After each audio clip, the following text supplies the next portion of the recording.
This is Fun with Electronics Project 5, Part 1, where we design a Knight Rider light show using a counter chip and a 555 timer, a a PNP slash NPN driving circuit, and Project 4's delay circuit.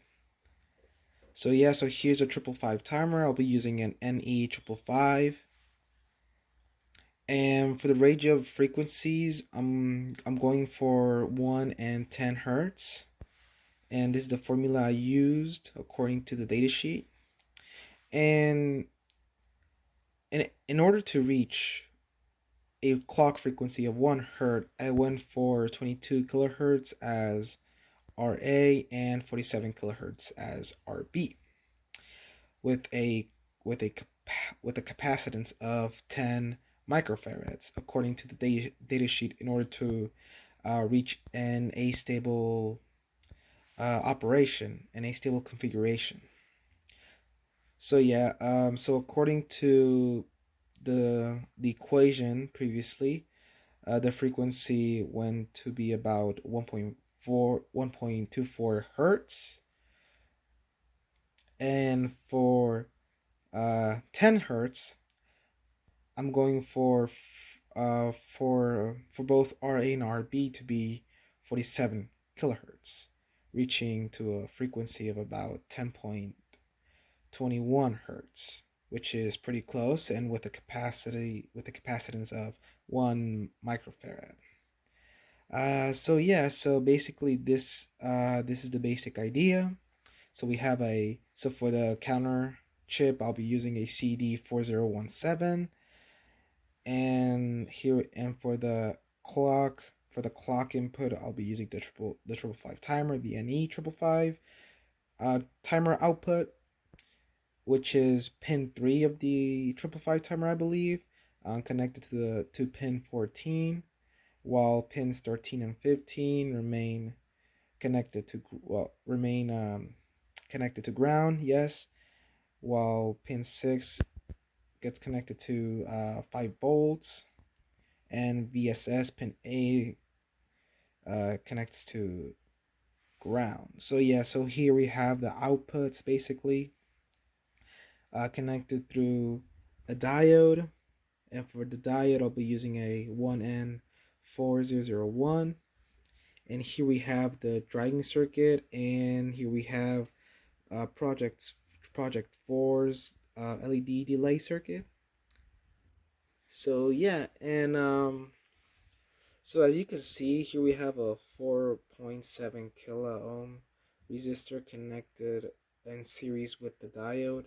And so basically I added this base resistor because I was having some issues with my transistors.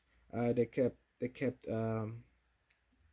heating up for some reason, and basically I had to replace transistor after transistor, and it was pretty painful.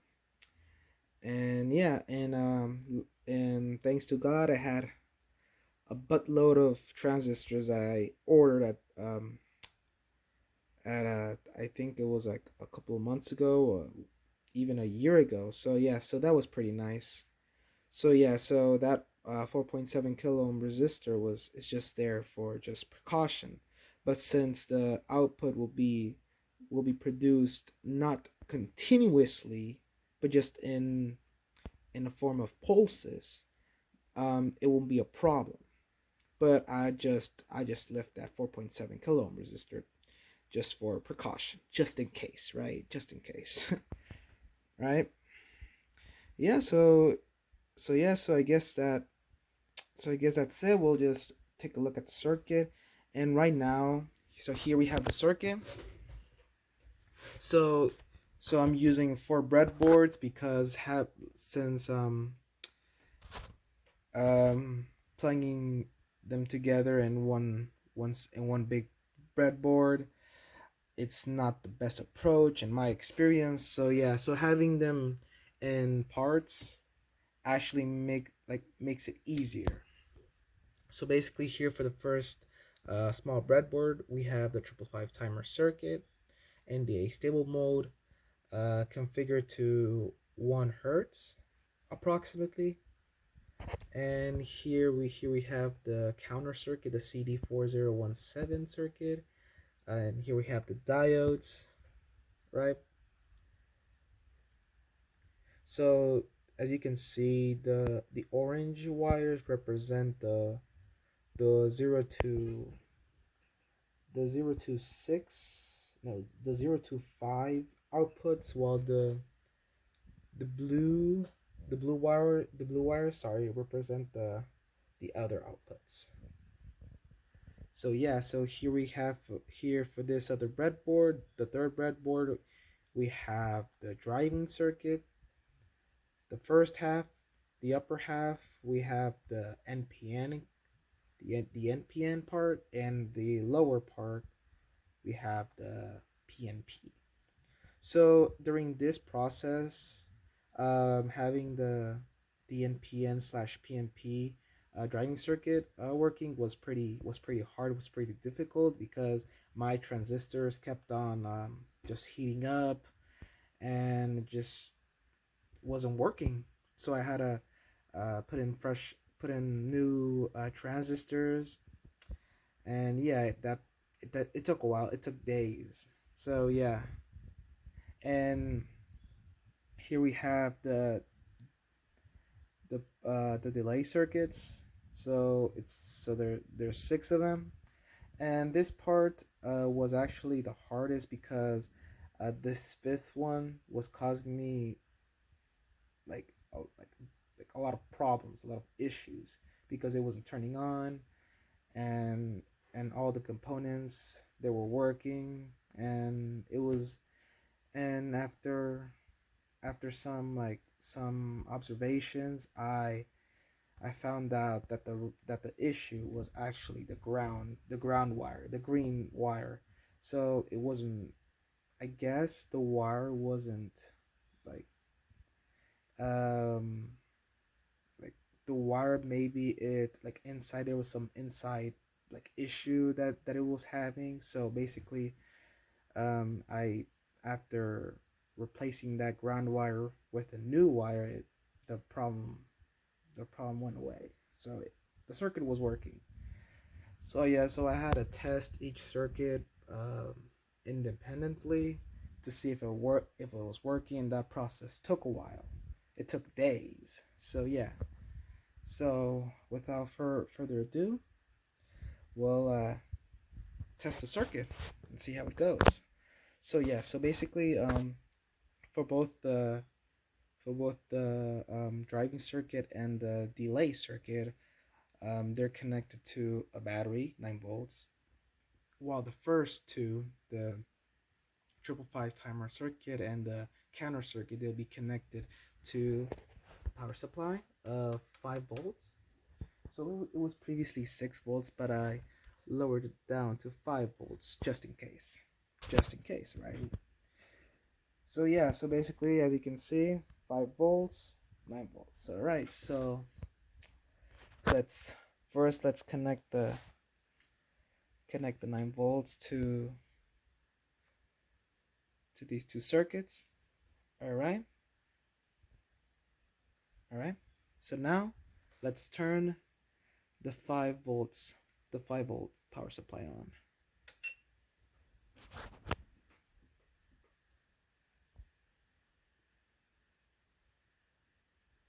So here we have the light show, and it's going pretty slow because since the 555 timer, it's creating an output of a clock frequency of 1 hertz. So yeah, that's the lowest it can go.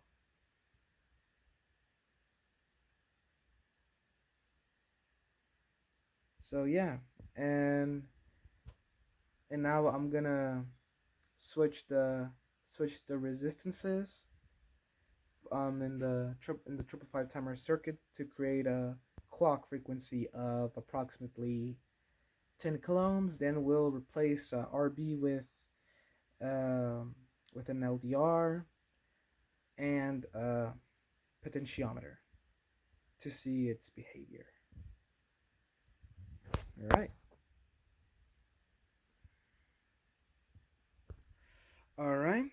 So I took out um, the previous components that made the 1 hertz output from the 555 timer and implemented the components that were used to create 10 hertz of the of clock frequency. So yeah. So now let's plug the the power sources. Sorry about the mess. As you can see, a bunch of transistors had to be thrown away. Well, I mean, most of them.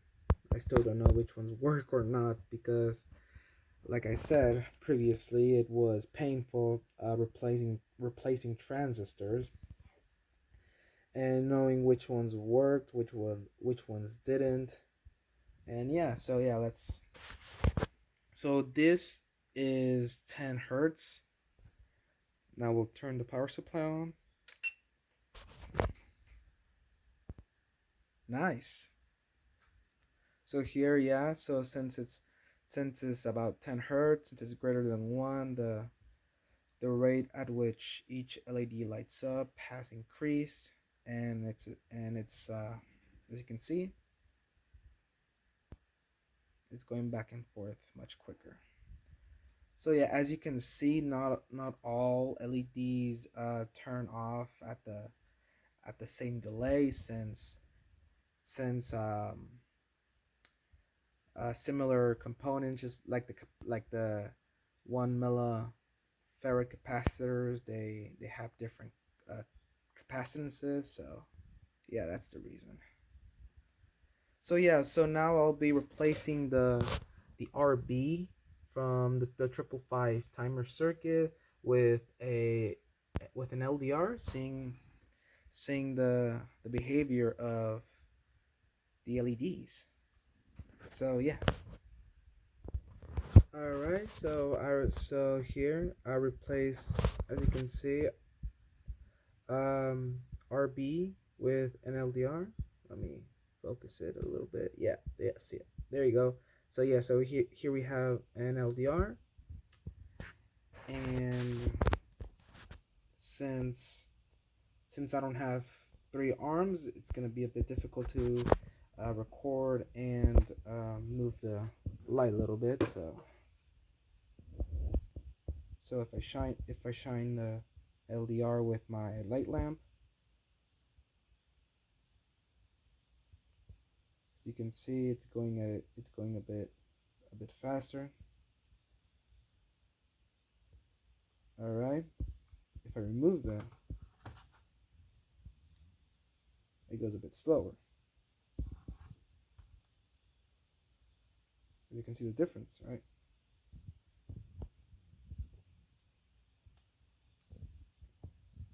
And yes, look, and yes, it's the light. The light from my lamp is shining at the LDR just for you guys to see. And then if I shine my lamp elsewhere,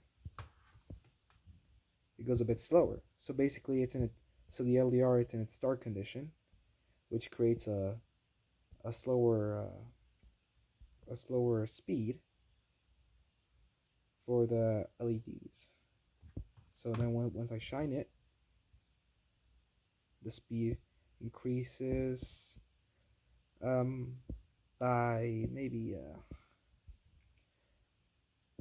well, I don't know exactly, but it increases by a small amount that's barely visible to see.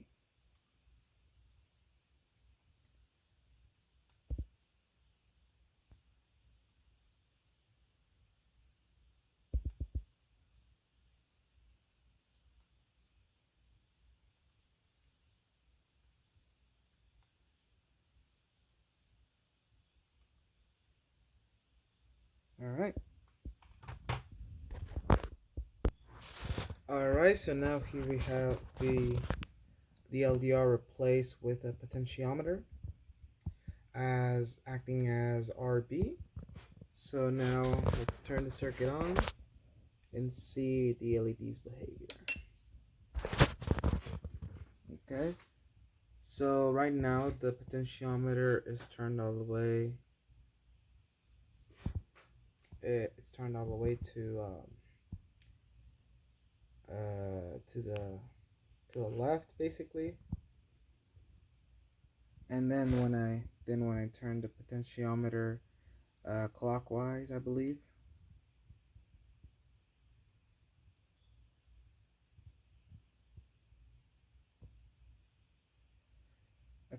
I believe it got slower, and now when I turn it counterclockwise, it goes a bit faster.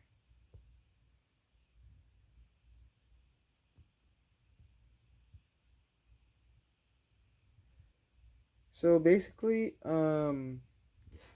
using the potentiometer, the difference in speed, basically it's insignificant because the range in which the potentiometer gives out is basically 10K as the maximum.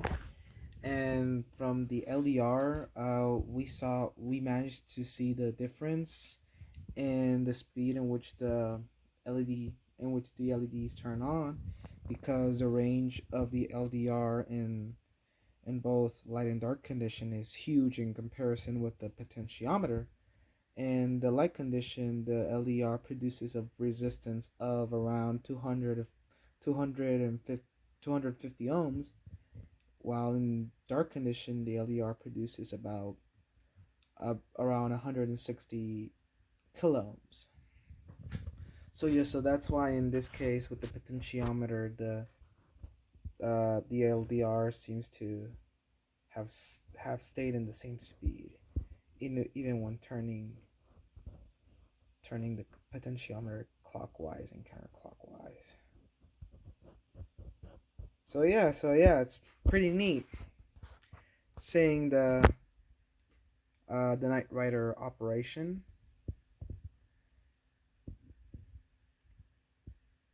That's cool. All right.